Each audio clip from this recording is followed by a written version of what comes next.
दोस्तों, आज की कहानी है सासू माँ कुछ भी कर ले लेकिन आपके जितनी फुर्ती हमारे अंदर नहीं है। चलो दोस्तों, कहानी को शुरू करते हैं। अरे जल्दी जल्दी हाथ चलाओ बउआ, बहुत देर हो रही है। 8 बजे तक खाना पहुँच जाना सही है। सालों से मैं अकेली हर अमावस्या और पूर्णिमा को कॉलोनी के मंदिर के पुजारी को उनके पूरे परिवार के लिए भोजन देकर आती हूँ। 8 बजे तक सारा काम हो जाता है, लेकिन अब तुम दोनों मिलकर भी नहीं कर पा रही हो। वो तो भगवान ने हाथ तोड़ दिए मेरे, नहीं तो तुम दोनों से पहले सारा काम कर लेती थी। आराम की आदत है तुम लोगों को, कह देती हो। जितना काम कर लोगी फुर्सत में रहोगी, शरीर नहीं तो आलस ही फैलती रहता है। कांता जी ने अपनी बहुओं से कहा, अभी कुछ दिन पहले बाथरूम में पैर स्लिप होने के कारण उनके हाथ में फ्रैक्चर हो गया था। 70 वर्ष की उम्र में भी कांता जी में अपनी दोनों बहुओं से ज्यादा सुस्ती फुर्ती थी। सारा काम फटाफट कर लिया करती थी।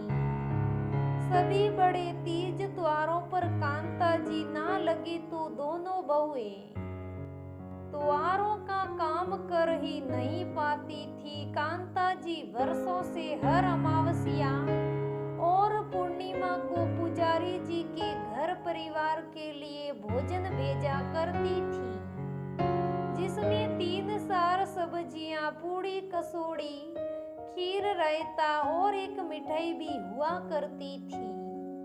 रोज का खाना पीना तो बहुएं बना लेती थी, लेकिन विशेष तीज त्योहारों पर बिना कांता जी की मदद के कभी नहीं बनाया था।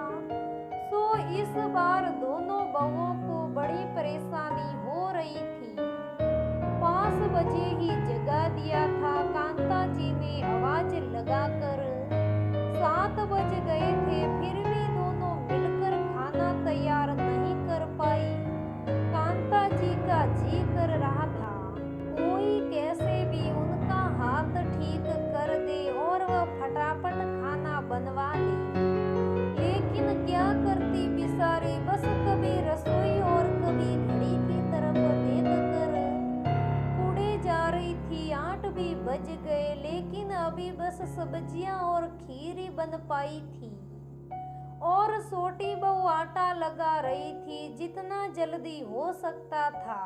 दोनों बहुओं ने जल्दी करने की कोशिश की, फिर भी 10 बज गए। अपने बेटों के हाथ भोजन भिजवा दिया और तब चैन की सांस ली कांता जी ने। काम खत्म करके जब दोनों बहुएं कांता जी के पास आकर बैठी तो बड़ी बहू कहने लगी, हमें माफ कर दो माँ जी, हम कभी समझ ही नहीं पाए आप कितना कुछ अकेले ही संभाल लिया करती थी। 10 साल मुझे और 6 साल छोटी को हो गए हैं इस घर में आए, लेकिन कभी ऐसा महसूस नहीं हुआ जैसा आज हमें हुआ। हमें ऐसा लग रहा था जैसे किसी ने एक एक हाथ काट दिया हो। आपके जैसी फुर्ती सच में हम में नहीं है माँ जी।